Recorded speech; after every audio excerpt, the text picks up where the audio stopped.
ہڑبڑا ہو گیا۔ ماسٹر صاحب جی آپ کو کیا؟ مگر ماسٹر صاحب کی حالت دیکھو، وہ گڑبڑا کیا ہوا ہے۔ ماسٹر صاحب جی کیا آپ نے کسی ڈاکٹر کو دکھایا؟ تب سکینہ ماسی بری طرح سے رو پڑی، کہنے لگی کہ میں خود دکھیاری بیمار عورت ہوں، میں اپنے شوہر کو کہاں لے کر جاؤں؟ بیٹوں سے کہا مگر انہوں نے تو پلٹ کر باپ کی خبر بھی نہیں لی۔ ماسٹر صاحب کی آنکھوں کے گوشے بھی آنسوؤں سے بھیگے ہوئے تھے۔ اسے ماسٹر صاحب پر بہت زیادہ ترس آ گیا، کہنے لگا کہ میں انہیں ہسپتال لے کر چلتا ہوں۔ مگر ماسی سکینہ بری طرح سے گڑبڑا گئی تھی، کیونکہ ان کے پاس اتنے پیسے نہیں تھے کہ وہ اپنے شوہر کو ہسپتال لے کر جا سکتی، کرایہ ادا کر سکتی اور ڈاکٹروں کے فیس دے سکتی۔ وہ جھجکتے ہوئے لڑکے سے کہنے لگی کہ ابھی میرے پاس پیسے نہیں ہیں، ابھی میں کچھ بھی نہیں کر سکتی۔ اور ان کا انداز دیکھ کر ان کے شاگرد کا دل دکھ سے بڑھ گیا تھا۔ ایسی باتیں کر رہی ہیں ماں جی، اب میں بھلا آپ سے پیسے لوں گا؟ اور یہ میرے استاد ہیں، میرے محسن ہیں، آج میں جہاں بھی ہوں ان کی وجہ سے ہی ہوں، آپ بالکل بھی فکر مت کریں،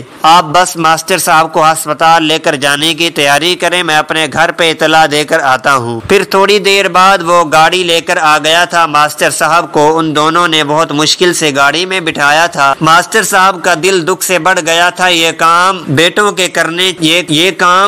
کو کرنا چاہیے تھا، ان کا شاگرد کر رہا تھا۔ ان کے دل سے ایک ہوک سی اٹھی تھی، آج اگر تنویر ان کے پاس ہوتا تو وہ اس قدر بے یار و مددگار نہ ہوتے، مگر تنویر، وہ ٹھنڈی آ بڑھ کر ان کی ایک غلطی نے تنویر کو ان سے دور کر دیا تھا اور ان کے دل کو ایک روگ لگ گیا تھا۔ تنویر ان کے لیے کسی روگ کی مانند تو تھا۔ انہوں نے اپنے دوست سے وعدہ کیا تھا کہ وہ ہمیشہ اس کے بیٹے کا خیال رکھیں گے، اسے اپنے بیٹوں کی طرح پالیں گے، مگر وقت گزرنے کے ساتھ ساتھ وہ اپنے اس وعدے کو بھول گئے اور اب وہ نہ جانے کہاں تھا، کہاں دھکے کھا رہا ہوگا۔ اور روز محشر جب ان کے دوست ان سے یہ سوال پوچھیں گے کہ تم نے میرے بیٹے کا خیال نہیں رکھا، تم نے اس کی تربیت نہیں کی، تب وہ اپنے دوست کو کیا جواب دے سکیں گے؟ ڈاکٹر صاحب ہسپتال میں پہنچ گئے تھے۔ اجمل ہی ساری بھاگ دوڑ کر رہا تھا اور ڈاکٹرز بھی ماسٹر صاحب کے ٹیسٹ کر رہے تھے۔ تبھی ایک طرف سے شور بلند ہوا، بڑے ڈاکٹر آ گئے ہیں۔ ڈاکٹر راؤنڈ پر تھا۔ جب وہ ماسٹر صاحب کے وارڈ میں آیا تو اچانک سے وہ ٹھٹک کر رہ گیا تھا، کوئی گمشدہ یاد اس کی آنکھوں کے پردے پر لہرانے لگی تھی۔ وہ بےتابی سے ماسٹر صاحب کے پاس آیا۔ کیا ہوا ہے انہیں؟ اس نے اپنی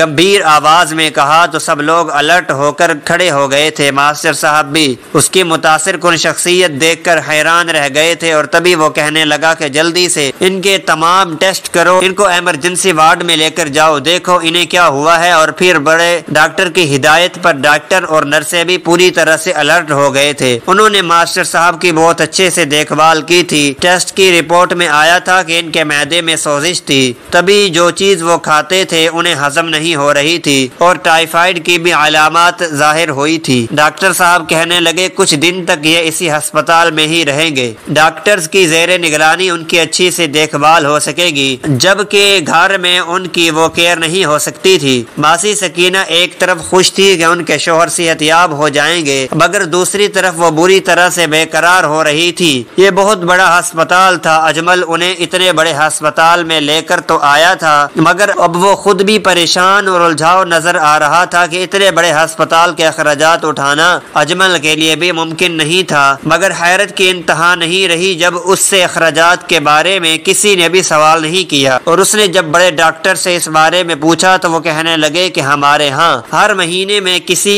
ایک غریب کا مفت علاج کیا جاتا ہے، اور ماسٹر صاحب بھی ایک غریب انسان ہیں، ان کا علاج مفت ہی کیا جائے گا، تم کسی قسم کی پریشانی مت لو۔ تب وہ ڈاکٹر صاحب کی دریا دلی پر حیران و پریشان رہ گیا تھا، کتنا اچھا انسان تھا وہ، نیک ہمدرد، وہ کسائی ڈاکٹروں سے بہت مختلف تھا۔ بڑا ڈاکٹر خود ہی روزانہ وہاں پر آتا، ماسٹر صاحب کے پاس بیٹھ کر ان سے باتیں کرتا اور ماسی سکینہ سے بھی حال احوال پوچھتا، ان کا دل بہلانے کی کوشش کرتا۔ وہ دونوں میاں بیوی اس کے رویے پر حیران رہ گئے تھے کہ اتنا بڑا ڈاکٹر ہونے کے باوجود بھی اس میں بالکل بھی غرور نہیں تھا، بلکہ وہ بہت اچھے انداز میں ان لوگوں سے بات کر رہا تھا، ان کا حال احوال دریافت کر رہا تھا۔ روزانہ وہ وہاں پر آتا اور ڈاکٹر کی بات بالکل درست تھی، ہر نرسوں کے زیر نگرانی ہسپتال میں رہتے ہوئے ماسٹر صاحب کی حالت پہلے سے بہت زیادہ بہتر ہو گئی تھی، وہ صحت کی جانب گامزن تھے۔ اس دوران ان کے بیٹے بھی ایک بار انہیں دیکھنے کے لیے آئے تھے، سرسری انداز میں ان کا حال احوال دریافت کیا، تھوڑی دیر ان کے پاس بیٹھے اور وہاں سے اٹھ کر چلے گئے۔ ایک بار بھی انہوں نے اپنی اپنے ماں باپ سے ان کی ضروریات کے بارے میں سوال نہیں کیا تھا۔ ایک بار بھی ان سے یہ بات نہیں پوچھی تھی کہ اتنے بڑے ہسپتال کے اخراجات بھی بہت زیادہ ہیں، وہ یہ اخراجات کیسے ادا کریں گے، مگر ان پر جیسے یہ سب پوچھنا کوئی فرض ہی نہیں بنتا تھا۔ ان کے جانے کے بعد ماسٹر صاحب رونے لگے تھے اور تبھی بڑے ڈاکٹر ان کے پاس آ کر بیٹھ گیا۔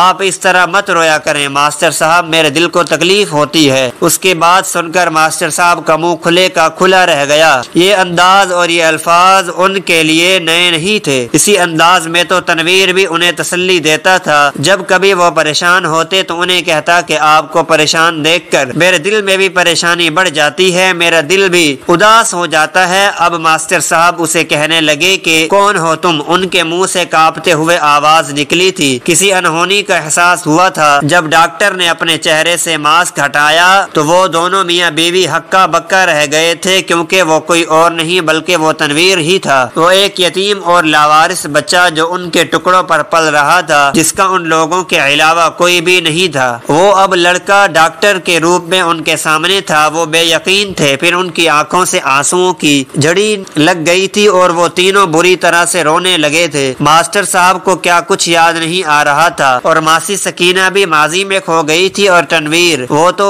اس انسان کو اپنے سامنے دیکھ کر اپنے جذبات پر بند نہیں باندھ پایا اور بری طرح سے رو پڑا تھا۔ بے شک اس نے ماسٹر صاحب کو اپنے باپ سے بھی زیادہ درجہ دیا تھا، کیونکہ انہوں نے نہ صرف اسے پالا پوسا تھا، پڑھایا لکھایا تھا، بلکہ اس کا خیال بھی رکھا تھا۔ اس کے سگے رشتہ داروں نے اسے منہ موڑ لیا تھا، مگر ماسٹر صاحب نے اسے اپنایا تھا۔ وہ چھوٹا سا تھا جب اسے یہ بات معلوم ہوئی تھی کہ وہ ماسٹر صاحب کی سگی اولاد نہیں ہے، اور یہ بات جان کر اسے بہت دکھ ہوا تھا۔ ماسٹر صاحب اس سے پیار کرتے تھے، مگر جتنا وہ اپنے دونوں بیٹوں سے پیار کرتے تھے اس سے کم وہ اسی بات پر ہی خوش تھا کہ وہ اس کا خیال رکھتے تھے۔ عید کے عید اپنے بچوں کے لیے کپڑے لاتے تو اس کے لیے بھی لاتے، اپنے بچوں کی فرمائش پوری کرتے تو اس کی بھی پوری کرتے تھے، اور ماسی سکینہ اسے محبت سے کھانا کھلاتی تھی۔ وہ انہیں اپنے ماں باپ ہی سمجھتا تھا۔ ماسٹر صاحب سے اسے بے تحاشا محبت تھی۔ وہ اس کا باپ بھی تھا اور اس کا استاد بھی۔ بچپن میں اس نے انہی کے سکول میں انہی کے پاس ہی پڑھا تھا، اور ذرا سی غلطی پر اسے وہ روئی کی طرح دھڑک کر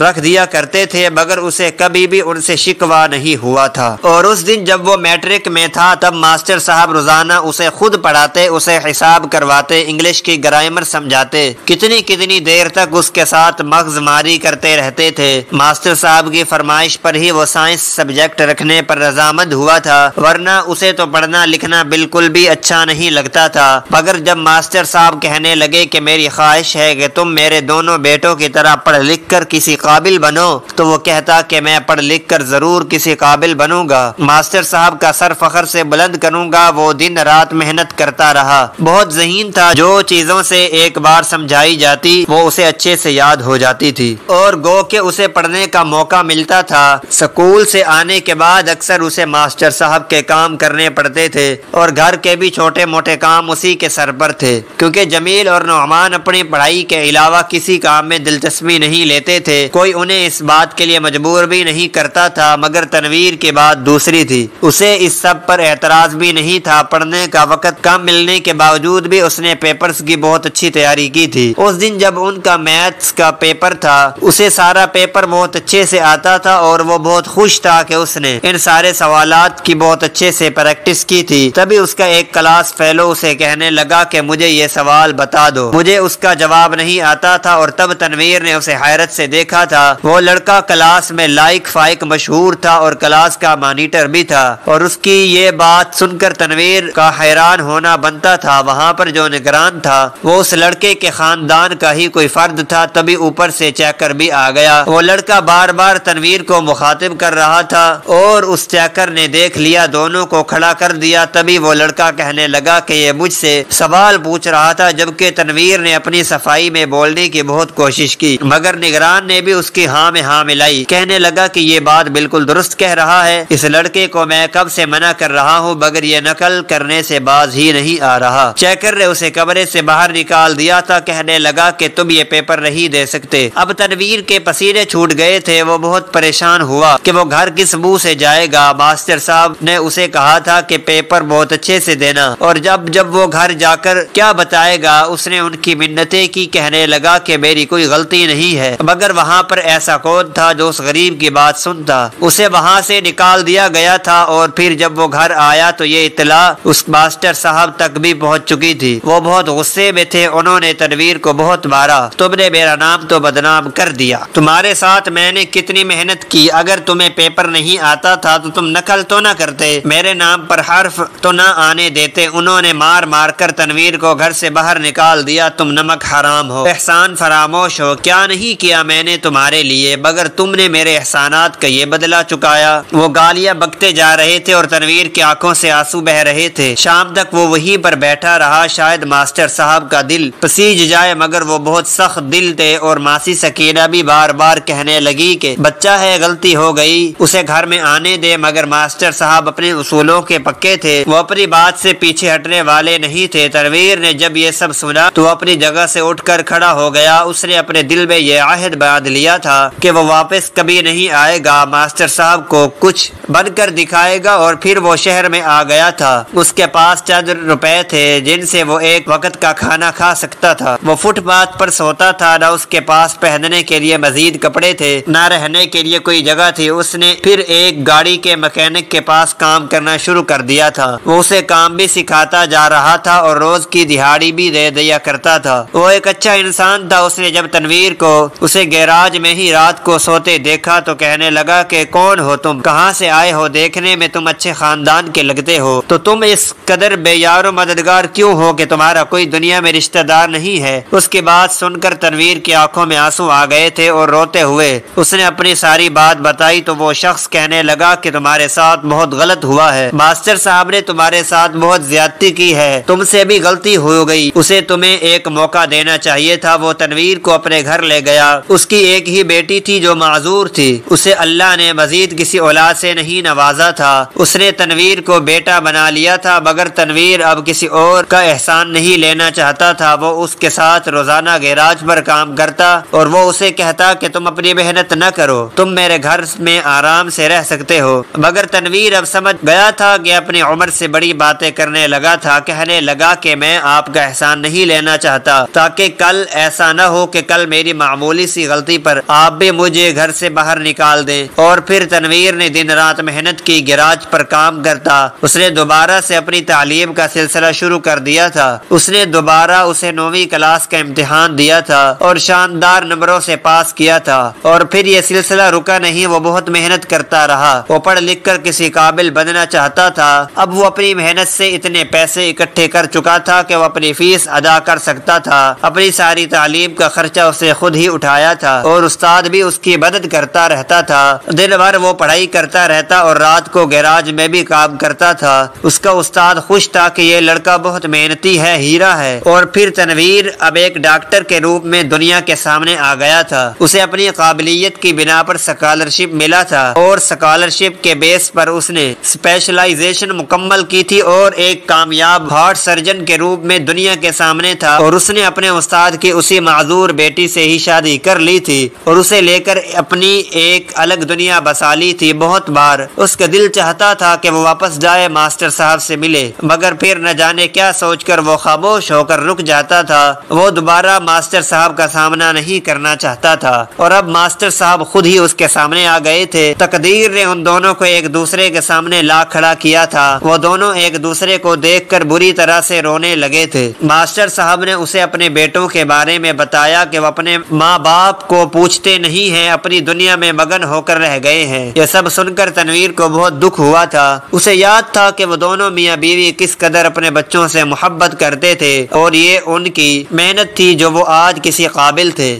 مگر وہ احسان فراموش تھے۔ انہوں نے اپنے ماں باپ کی محبت اور محنت کو بھلا دیا تھا۔ تنویر نے انہیں کہا کہ وہ اب اس کے ساتھ رہیں گے، وہ انہیں گاؤں واپس نہیں جانے دے گا۔ وہ دونوں میاں بیوی اس کی محبت کے آگے سر جھکا کر رہ گئے تھے۔ انہیں دل ہی دل میں یہ ڈر تھا کہ نہ جانے اس کے بیوی بچے ان کے ساتھ کیسا سلوک کریں گے، کیونکہ ان کی اپنی بہویں انہیں گھر میں رہنے پر تیار نہیں تھی، مگر وہ غیر لڑکی، اس نے ان کا کھلے دل سے استقبال کیا تھا، انہیں اپنے ساس سسر کا درجہ دیا۔ کہنے لگی کہ ہماری یہ خوش نصیبی ہے اگر آپ ہمارے ساتھ رہیں، میں آپ کو کبھی یہاں سے جانے نہیں دوں گی۔ تب ان کی آنکھیں ان دونوں کی محبت پر بھیگ سی گئی تھی۔ جب ان کے بیٹوں کو یہ حقیقت معلوم ہوئی تو وہ بھی دوڑے چلے آئے۔ وہ تنویر کے ساتھ تعلقات بنانے کے خواہش مند تھے، مگر تنویر ان کے ساتھ لیے دیے انداز میں ہی رہا کرتا تھا۔ وہ جان گیا تھا کہ وہ خود غرض لوگ ہیں، وہ کبھی کسی کے نہیں ہو سکتے۔ جو اپنے ماں باپ کے نہیں ہو سکے وہ کسی اور کے ساتھ کبھی مخلص نہیں ہو سکتے۔ وہ صرف اپنے مفاد کے لیے رشتے اور تعلق بنانے والوں میں سے تھے۔ انہوں نے اب اپنے ماں باپ کو بھی کہا کہ وہ ان کے ساتھ رہے، مگر ماسٹر صاحب نے انکار کر دیا۔ کہنے لگے کہ ہمارا ایک ہی بیٹا ہے تنویر، ہمارا اس کے علاوہ دنیا میں کوئی بھی نہیں ہے، تم دونوں محض پیسے کے پجاری ہو، چلے جاؤ یہاں سے، اب ہمیں تمہاری کوئی ضرورت نہیں۔ وہ دونوں سر جھکائے وہاں سے روانہ ہو گئے تھے۔ ہماری آج کی یہ کہانی آپ کو کیسی لگی؟ کمنٹ باکس میں اپنی رائے کا اظہار ضرور کریں، اور مزید اس طرح کے سبق آموز کہانیاں سننے کے لیے ہماری ویڈیو کو لائک کریں، شیئر کریں اور ہمارے چینل کو سبسکرائب کریں۔ شکریہ، اللہ حافظ۔